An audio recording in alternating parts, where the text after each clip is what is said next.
And thank you for joining us today on Manulife's Business Success webinar with the subject being Adapting Your Social Media Strategy During COVID-19.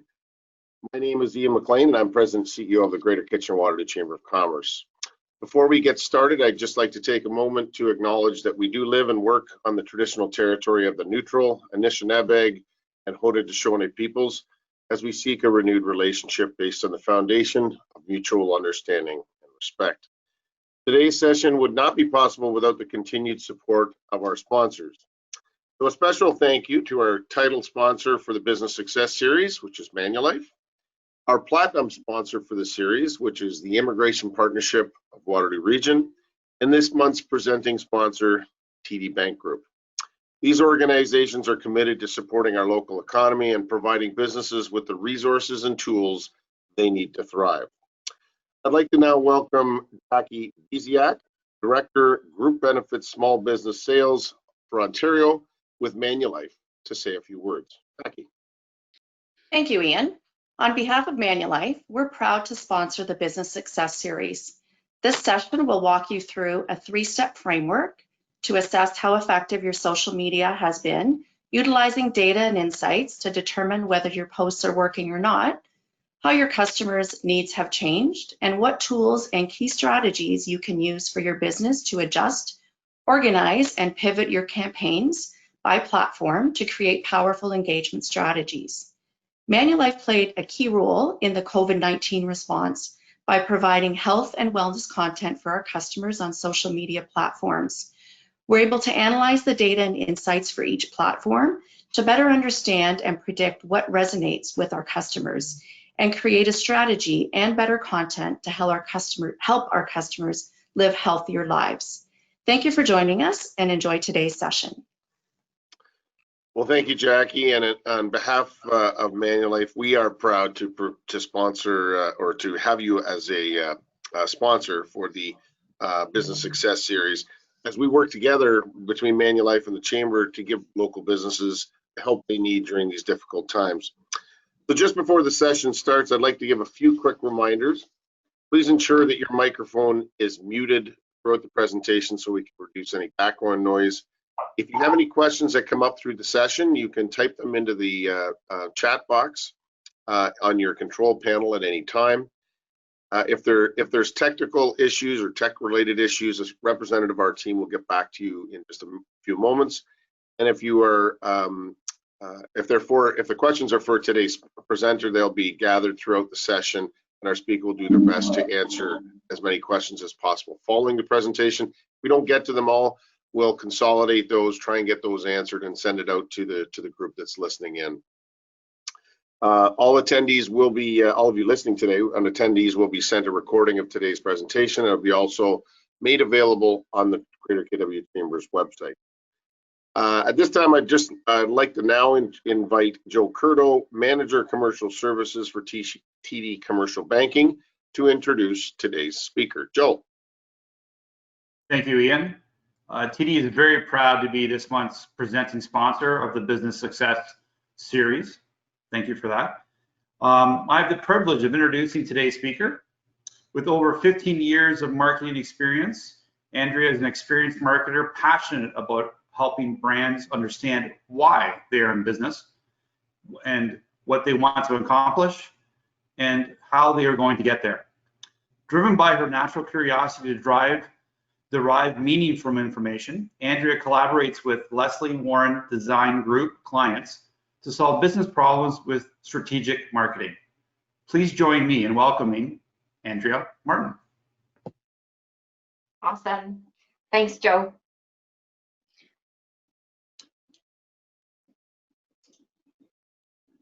I'm just going to minimize this for a second. Okie doke. So today's session is on adapting your social media strategy during COVID-19. Joe did an awesome job introducing me. I, again, work at Leslie Warren Design Group, and I work with clients from a diverse industries ranging in size from large enterprise to early stage startups. My experience in these very different markets has taught me how to scale and translate enterprise-level strategic thinking into more relevant and attainable marketing strategies for our SMB clients.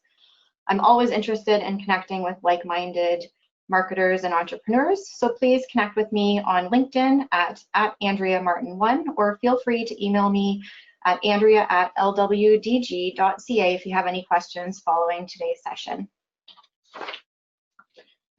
For the past 2 years, I've had the pleasure of working at Leslie Warren Design Group alongside this great team of creative professionals. We are a full-service marketing agency in Waterloo, dedicated to building brands through strategic marketing and design while promising a boutique experience that delivers big agency results. My goal for today is to get you thinking more strategically about 3 things: understanding your online audiences, creating targeted, engaging, and meaningful content, and how to become more data-driven. Why am I posting this? So, disclaimer, this is not a how-to guide for social execution. This is the more important step that comes before, which is strategic thinking and planning. There's no golden playbook when it comes to social media.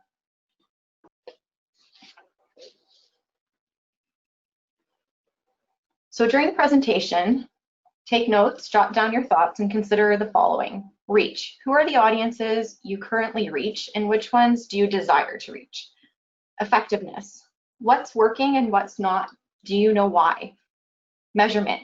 How can you be more data-driven? And again, we'll have time at the end of the presentation to chat. So if you have questions or thoughts or want to share any of your own experiences, I'd welcome that conversation at the end. So let's first start with what is a social strategy. It's a plan on how you plan to maximize reach, engagement, and influence across your social channels in order to achieve marketing objectives such as positively positioning your brand, growing your online community, and increasing your brand loyalty.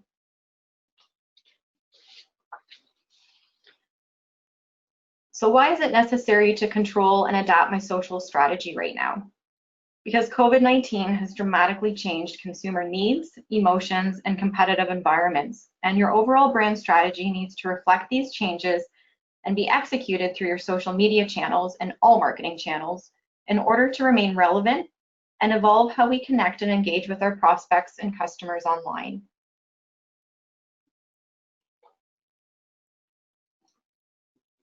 Social media is an invaluable tool that helps position your brand and control your brand image because of its ability to reach and engage your audiences.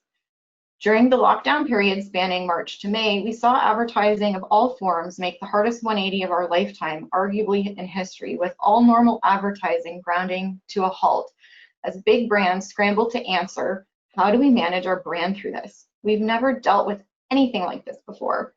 What is the immediate impact to our brand, and how long will we need to pivot for? How do we want to position ourselves, aka how do we want to be perceived? The overwhelming, yet seemingly obvious, yet necessary strategic decision that nearly all brands made unanimously was, we want to be perceived as empathetic and caring.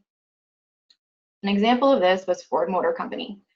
They pivoted messaging to helping customers financially, being a resilient brand who has seen our nation through hard times before, and will again focus on protecting employees and their corporate response to support frontline workers. So what lesson did you learn from your marketing efforts to date? Did you go radio silent? Did you post as normal? Did you pivot? And was it effective? As cases to continue to be monitored closely right now, if or when there is a next wave, what would you do differently? As we cautiously proceed with stage 3 reopening in Ontario, and marketing and advertising messages are slowly returning to a new business as usual or brand focused messaging, what do you think will happen if there is a second wave of regional shutdowns? Will brands be as sensitive in their response? Will consumers be as sensitive in their expectations of brands? And is your brand prepared to respond again?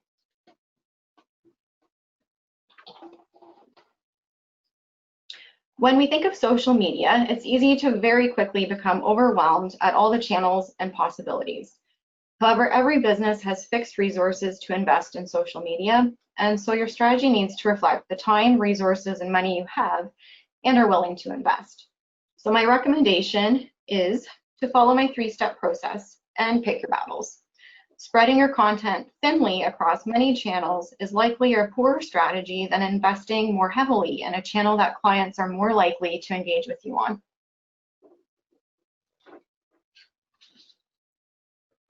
So in this 3-step process, we're going to look at 1, understanding your audience, step 2, tailoring your content strategy, and 3, looking at how to be more data-driven.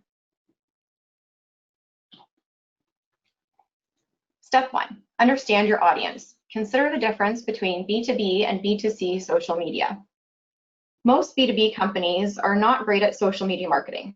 Often they're too boring or too product focused to engage social media users and develop a loyal following. As a result, they fail to achieve long-term success, which leads management and decision makers to conclude social media is a B2C marketing channel, which of course is wrong. If you're a social media manager or marketer for a B2B company, you simply need to do things differently. Creating awareness about social media and managing the expectations of your company leadership should be on your priority list, certainly. But you also need to make sure that the goals of your social strategy are aligned with your brand strategy and include making a clear contribution to the goals of your company. In this chart, if your goal is to build brand loyalty, Facebook is a preferred platform. However, if your goal is B2B networking and lead generation, LinkedIn is your best ROI.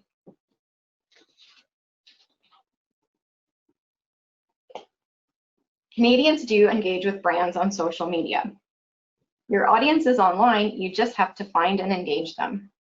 Almost 90% of Canadians have an internet connection, according to the Canadian Internet Registration Authority. Nearly all of them use social media to some extent, while 61% engage on social media every single day. A significant 86% of Canadians interact with businesses on social media. Canadians spend over 80% of their time, or of their social media time, interacting with companies, and Canadians also follow brands and businesses on social media as well.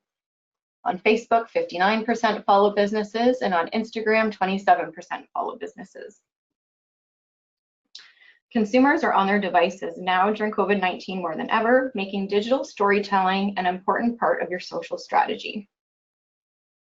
In addition, while the original 2020 forecast expected some growth in the minutes spent by adult users on Snapchat at 1.7% and Instagram at 1.5%, the latest figures for these networks in 2020 are far more bullish, expecting a 12% and 13.8% rise respectively. And that's adult users. So the data points to one thing. Due to social distancing, people are consuming more social media, making now the perfect opportunity to engage your audiences online.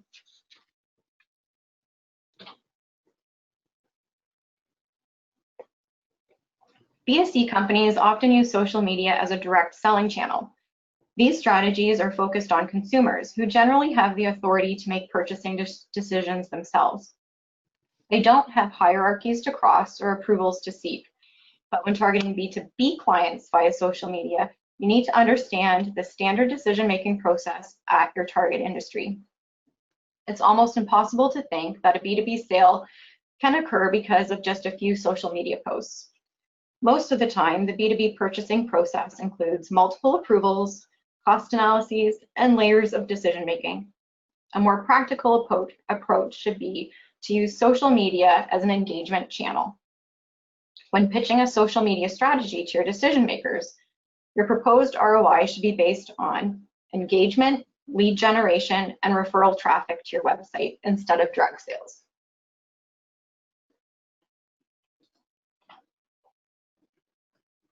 Canadians are engaging more on mobile. Another important metric that adds to the business case for social media is that daily mobile usage minutes in Canada is increasing and desktop usage is decreasing.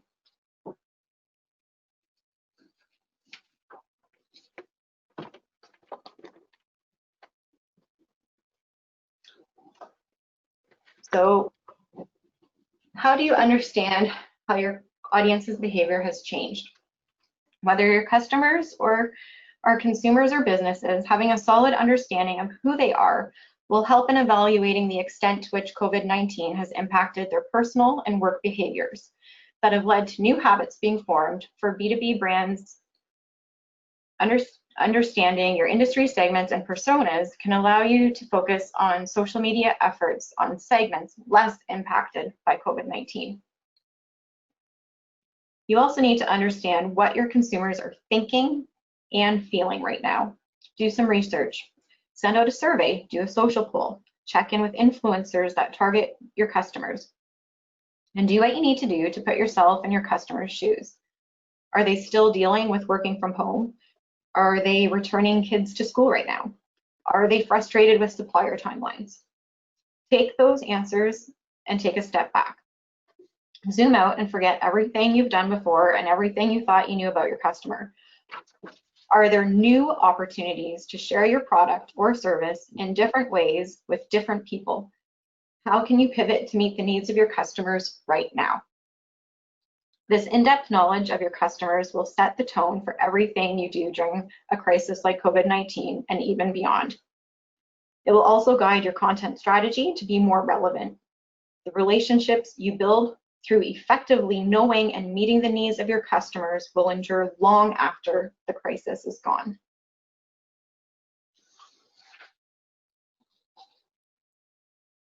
Step 2, tailor your content strategy. Consider how to create the right content for the right platform.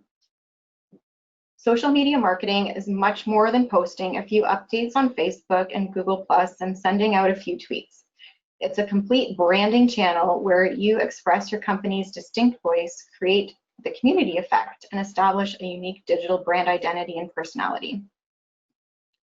At least 9 in 10 B2B marketers use LinkedIn for disseminating their content, according to Marketing Profs and Content Marketing Institute. Moreover, some 80% of B2B social media leads are generated from LinkedIn, with more than 86% of conversions among LinkedIn-generated leads coming from LinkedIn discussion groups, according to B2B social media management platform Octopost.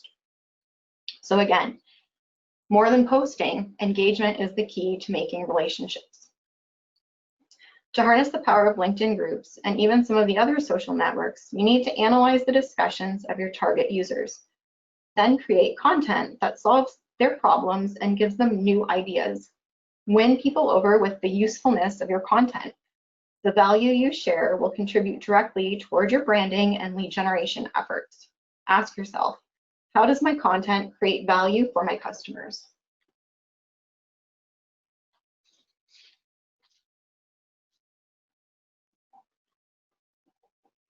If you're boring, you really don't exist. The decision makers in your target companies are humans. They're B2B users for you, but they're consumers in their personal lives. And like the average consumer, they can get bored pretty easily. So for starters, start being personal on social media. Have a face and let real people represent you. Business-to-business selling is still about selling human to human. Instead of hiding behind your company pages, connect with the decision makers in your target companies on a personal level.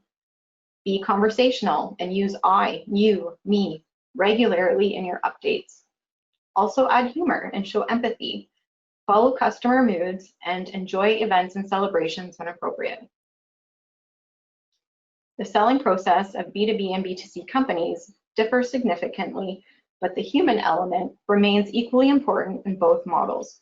Salesforce, Cisco, and Ford are all good examples of B2B corporations that have created a strong digital brand with well-branded social channels that engage.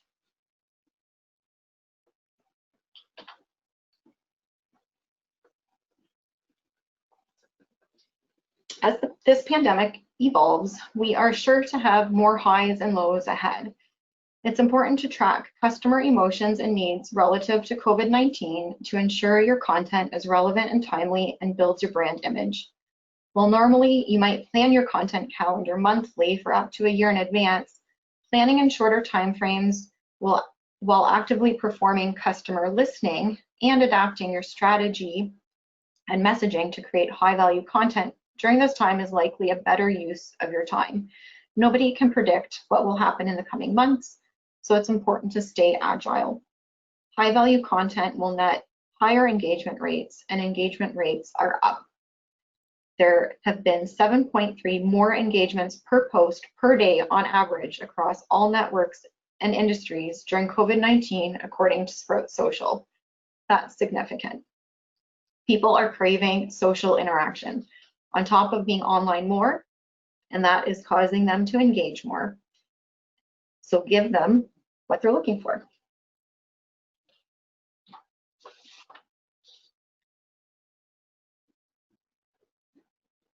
So you know your audience is online and engaging at a higher rate right now, so experiment with new types of engaging content like video. It doesn't need to be, and in no certain situations probably can't be, professionally produced, but a mobile video from an internal expert or influencer showing a hands-on demo of your product or explaining your service could go a long way. Focus on customer needs, not you. Your customer should be the hero of your social storytelling. You could also try some of the functionality that platforms have introduced for engagement, like polls on Instagram or Facebook. You can use them to benefit you by soliciting product feedback directly, or you can use them purely to entertain your audience or check in and see how they're doing. User-generated content is another way to create engaging content, whether it's a call for photos or videos of your product in use, or you want to do something purely for entertainment and engagement. Customers with more time on their hands, who are spending more of their time online, are more likely to engage with you. Also, there's also new integrations between Instagram and Facebook and Creator Studio to make things for posting your content more manageable.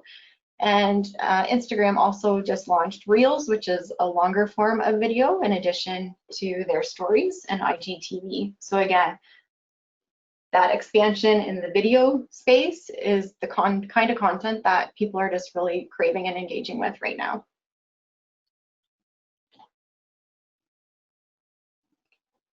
Consider how social media monitoring can give you valuable audience insights. Spend more time listening. Keep an eye on comments in your post, your competitors and influencers, and in your industry. Every social platform offers free analytics on your post performance. Take time monthly to review the numbers and measure what's working and what is not.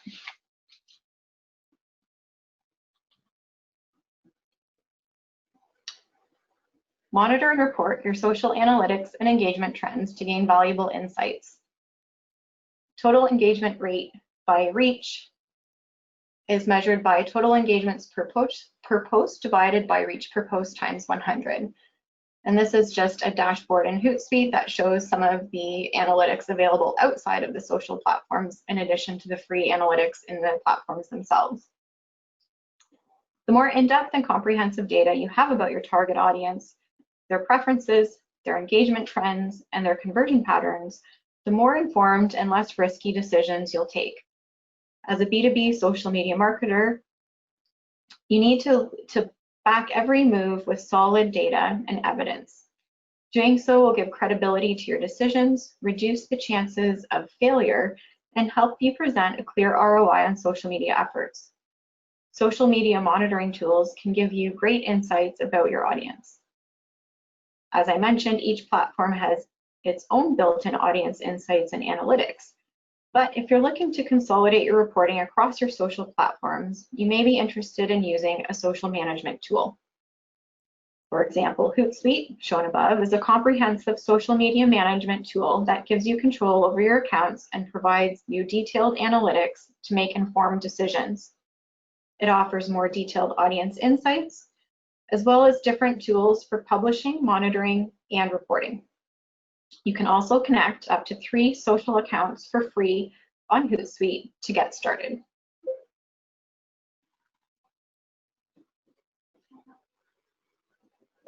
My preferred metric for measuring post performance is engagement rate by reach. And I already went over that equation there. And this tells you, out of the people who saw your post, what percentage of people decided to do something about it, i.e. click, like, share, comment, react, retweet, etc.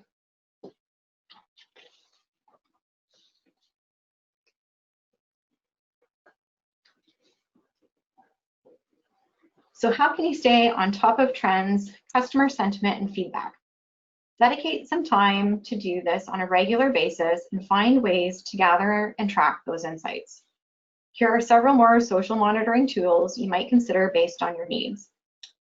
Other metrics to keep a pulse on your reach and engagement data relative to the time of day of your post. Monitoring data shows how quickly behavior on social media can change in line with audiences' changing daily routines. Shifting patterns of focus between remote work or school, changes in primary device usage, and restrictions on activity have significantly changed how audiences interact with social. Look at your post data to see if you can spot a trend between engagement and time of day. Good times typically tend to be mid-morning, around between 10 and 11, and early afternoon between 1 and 2 p.m. Another useful tool that I have used myself is hashtagify.me. It is used to track popularity of hashtags on Twitter. Sprout Social's reports on the best times to post on every social media platform found that between 11 and 2 on Wednesdays and Thursdays are the best time. But again, every industry and differences between who your audiences are, it'll change. So these are kind of blanket times, but the best data is your own data. So go into your reporting tools and you'll very clearly see trends in when people are engaging with you.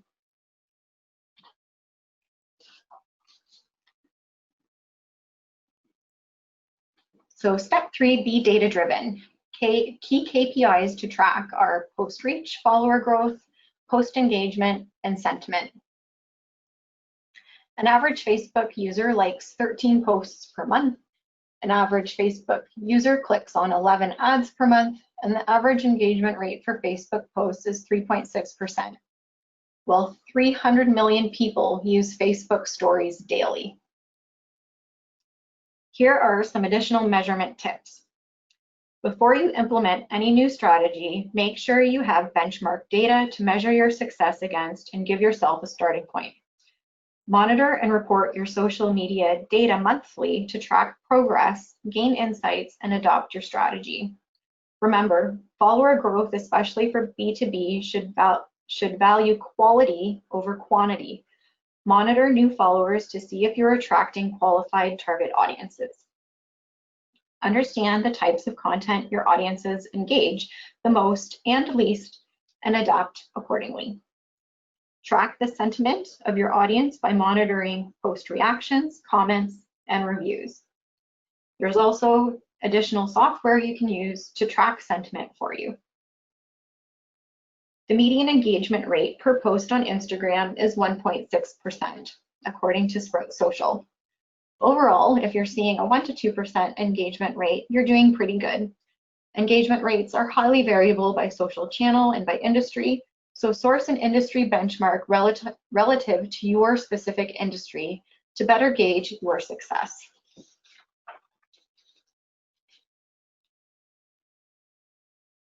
So to recap the strategies you can implement to adopt your social media strategy to changing consumer needs, emotions, and competitive environments, start with understanding your audience, then tailor your content strategy, and ensure to be data-driven to continually evolve and improve your results. Most importantly, don't let the uncertainty stop you from taking action and being present for your customers right now. There are opportunities to connect and even drive purchases during this time for the brands who are ready, available, and active. Your customers are looking for ways to be social, to connect with others, and even to be distracted from everything that's going on. Social media is the perfect platform for brands to engage with customers and prospects and create opportunities both now and into the future. So I just wanted to end by just going over a couple examples of familiar brands and how they've kind of managed their social response to COVID and adapted their strategy. So we're going to take a quick peek at Ford and Cisco.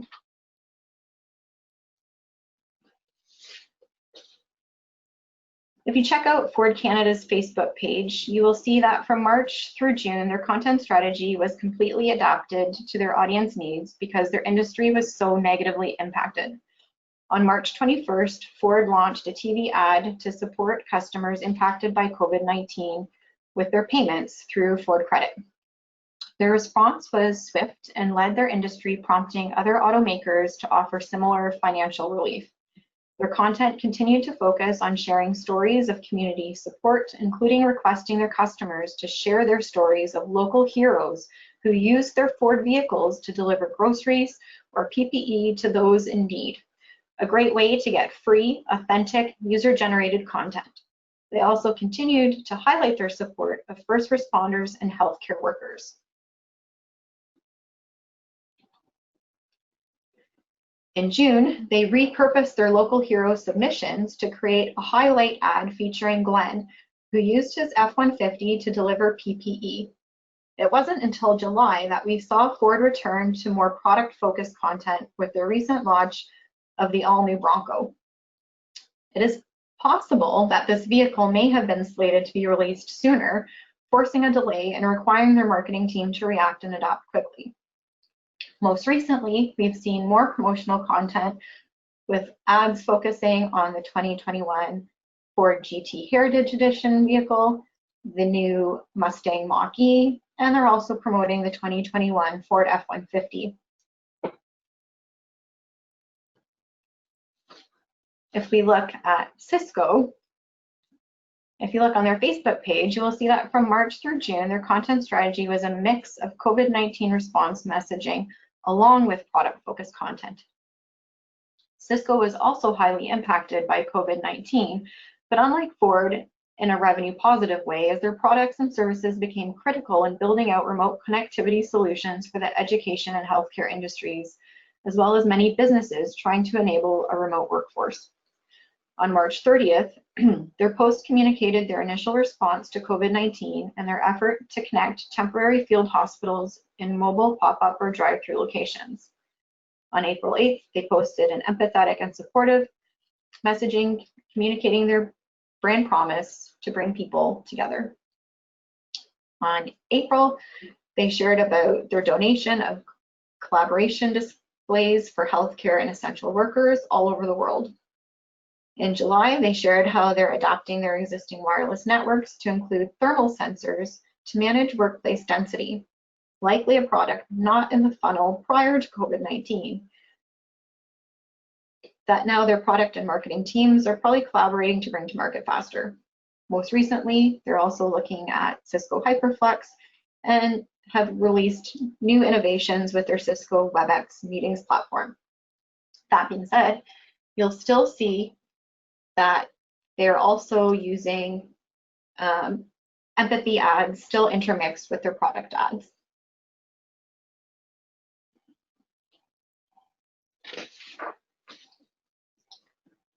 So in summary, consider the following: the difference between how B2B and B2C social media works, how to create the right content for the right platform, how social media monitoring can offer valuable audience insights, and how to keep adapting and continually evolving your strategy as you go. It's also important to remember that we're in the middle of a rapidly evolving pandemic situation where any strategy implemented is not a set it and forget it long-term solution. As entrepreneurs and business leaders, you must proactively monitor the situation and be prepared to continually react and adapt your brand strategy in order to offer relevant and timely messaging and solutions that meet the changing needs of your customers. This concludes our webinar on adapting your social media strategy during COVID-19, and I hope that you learned some new strategies that you find relevant for your own brand, that I've given you some takeaways and considerations to ponder to keep you thinking strategically and motivated in order to react and adapt. Thank you, and if you have any questions, now we can have a quick chat. Well, thank you, Andrea, for the presentation. And as just a reminder to our audience, if you have a question for Andrea, please enter it in the chat box now. But to help kick things off, as you are formulating your questions and because I don't want to have to pull. No, I wouldn't do that. But we'll get started with a question from Jackie Biziak from Manulife. Jackie. Thanks, Ian, and thanks, Andrea. That was a great presentation. From your perspective, what do you see as a good balance of sales and promotional material versus more supportive or entertainment value that would appeal to the user? Yeah, it's a great question, and I kind of touched on it a little bit with Cisco having this mix of empathetic and brand positioning content, as well as still needing to drive revenue and sales and awareness for new products. So I think the real test is based on what industry you're in and how impacted your industry has been by COVID-19. The more heavily impacted your industry, the more sensitive you should be. The less impacted, the more freedom I think you have to be a bit less sensitive in some respect. But again, it's all going to be relative to the changing phases that we're going through. And let's say, you know, consumer sentiment starts to convey fear and concern again, then again, you have to react and adapt to those emotions and make sure your brand isn't being seen as too revenue focused and insensitive. So I don't think there's any set number of you should do 3 product focused posts and 3 sensitive posts, and you should alternate them every other one. I don't think it's any sort of set amount. I think it really needs to be intuitive and tied directly to your industry, the impact that COVID has had on your industry, and monitoring that consumer sentiment to make sure that you're aligned with their emotional needs. Great, thank you. Maybe just following up on that a little bit, and I'm keeping my fingers crossed, I think we all are, that there's not a big spike this fall and through the winter. I think the reality is there's going to be a spike. So maybe just a little bit on what you just talked about is that not necessarily the mathematical equation, but how do you try and do both things? Because part of what we're all trying to do is we want to give our customers confidence that we're taking safety of our own employees and their health as a prime concern. So when the spike comes, you got to say we're still open. Here's what we can do. You know, how do you try and bring those pieces together? Because I think there's a confidence element even in the midst of the uncertainty that the virus is giving to us all. Yeah, and I think you're making a valid point that, you know, there's this concern that we're heading into the fall and winter, which it seems like even in the spring we were concerned about what the fall and winter would look like, and now we're on the precipice of it. And I think those uncertainties are, you know, top of mind now more than ever, with some of the cases increasing recently. And I think it's about managing your brand and the perception, how your brand perception, how do you want to be perceived right now? And the challenge is if you're not communicating, people are going to make assumptions. So to your point, even if you've already said the things that you're doing, it's okay to remind customers and consumers that you're still doing those things, that you're still present, because the last thing you want to do, especially if you're in the retail or service industry, is not communicate and have people go, I wonder if they're still around. So be active in your communications, even if you feel that it's not necessary. It probably is, because people want to hear from you and just understand how you're doing and how your own situation is evolving. So reinforcing, especially if there's a spike, the health and safety precautions you are implementing, how you are keeping your employees safe, how you want to be communicated with, what is the most effective way to reach your business, especially if your doors are closed but you're still open. So communicating those things is really important, and then doing it in a way that's aligned with your brand strategy, which is how do you want to be perceived? Is being perceived as empathetic the most important? Is being perceived as, you know, creating innovative solutions and evolving your products and services and leading the charge really important? So it all comes back to that brand strategy piece and being able to communicate it effectively to ensure that you're positioning your brand the way you want to be perceived, or else your consumers will position your brand for you, which is not what you want to do. You want to control that messaging. Well, I think that's good advice. It's certainly, I think we all want to do business with folks that maybe have the same worries as we do, but are taking things as seriously as we would want them to as well. So that's good advice.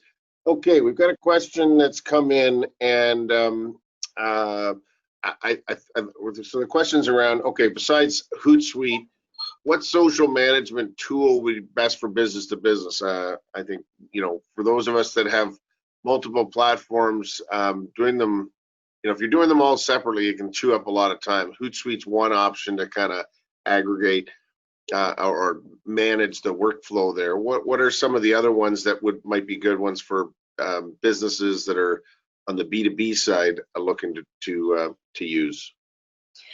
Yeah, and again, I don't think there's a one size fits all. So my recommendation is to use a platform like Capterra.com, which is a great resource for vetting different available software solutions. It's basically a directory of all types of software that use keyword search. So you would type in, social media management, and it would bring up, the 50, 300, whatever options there are, and you can then filter by the features that are most important to you. You might be using certain software that handles certain aspects of the reporting, and you're really looking for something that's hyper-focused on sentiment only, because you have analytics through other things. So again, there's not a one size fits all, but I do recommend Capterra.com as a great platform to vet your software, to be able to look at the features, request demos. They often have the videos all posted there. So it's a great way to view all the options and kind of vet your own decision to make a really good informed decision. There's also, I think I mentioned, Hootsuite's free. There's also the hashtagify.me, which offers insights into who influencers are in your industry, as well as what the trending hashtags are. So again, when it comes back to that relevance, to be able to tap into that sentiment and looking at what hashtags are trending within your industry, highly more relevant than just looking at Instagram and saying, what's trending? Well, typically it's not a B2B issue that's trending on that platform, but if you go into more of those B2B tools, you'll find more relevant content. Most of us are small businesses, so cost is an important factor. Are there free tools that you might recommend to facilitate both the planning and the creation of social content? Because planning is one thing, but creating it, planning on the execution side. But the actual creation of it is, and I think that's what you were touching on there, what you say is the first step, and then how you do it and make sure you've got the frequency. But are there some free tools, especially for that small, medium-sized business that doesn't have in most cases, a permanent person on staff doing it? Yeah, well, and as a design agency, I'll have the bias of saying, of course, you should have it professionally designed. And the reality is, no, there's no better person to manage an agency relationship. So in those situations, a few things. There are tools, even mobile apps, to help with social content, to create templates that at least you can plug in an image or a photo and it has a nice frame and you can give it a heading and it looks somewhat professionally produced if you're not a creative or design inclined and are trying to do the best with what you have. There is a tool called Canva, which is on Google Play and Apple Store, I believe. So, I mean, if you search social media tools in your mobile apps, there's lots of free tools that can at least polish the content look through templates. Again, as a brand strategist, I would say the risk then is you don't want to look like everybody else. And, while they can add a bit of polish to your designs, I would challenge that you still want to be careful that you don't fall into this, now I look like a real estate ad, or, that's not how I want my brand to be perceived. So proceed with caution on that, but there are tools there that maybe you can use and customize templates to still fit your brand.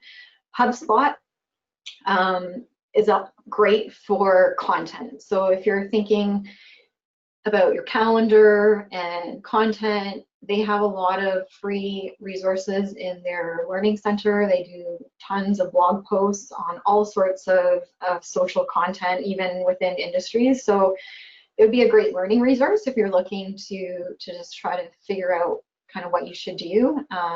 HubSpot has lots of great resources. And I did recently find through promo.com and maybe I can throw it up in the chat, the link. And it was just a great social calendar by month. That didn't give you just the international day of, but it kind of suggested more of a template you could follow to create your own content, but it was kind of giving you some ideas. And I'd be more than happy to share that, but there's lots of those free sort of calendar planning tools that can help give you a start.